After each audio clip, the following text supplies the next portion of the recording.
25টা চেয়েছিলাম, 25টা কেবলমাত্র এই সময়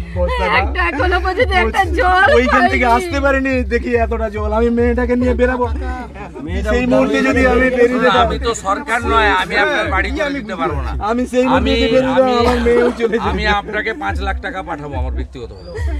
দলনেতা শুভেন্দু অধিকারী মহাশয় গত 20 তারিখ আপনাদের এখানে এসেছিলেন এবং সব কিছু দেখে গেছেন। উনি কথা দিয়েছিলেন যে আর্থিকভাবে আপনাকে কিছু সাহায্য করবেন, নিজের তরফ থেকে যতটা সামান্য তার ক্ষমতা সেই অনুযায়ী, তো সেই প্রতিশ্রুতি অনুযায়ী আজকে তিনি প্রতিনিধি মারফত এবং স্থানীয় নেতৃত্ব এখানে আসেন, তাদের হাত ধরে আপনাকে এই যেটা বলে গেছিলেন সেটা দিন। ধন্যবাদ।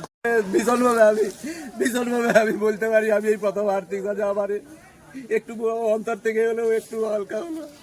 এইরকম দিলে দিলে যদি সবাই বিভিন্ন কোণ থেকে আমাকে একটু সহযোগিতা করে, তাহলে আমি কিন্তু হয়তো ঘুরে দাঁড়াতে পারবো। ঠিক আছে, চুপ করো, ওটা খাপে পুরো চুপ করো।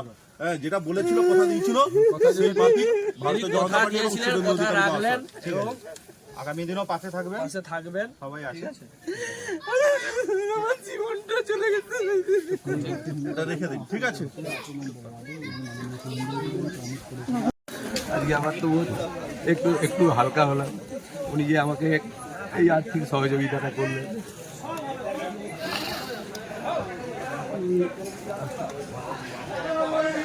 আমার ভাষা নেই, হয়তো আমি সেভাবে বলতে পারছি না কিছু। উনি আমাকে মনের দিক থেকে আর কি খুব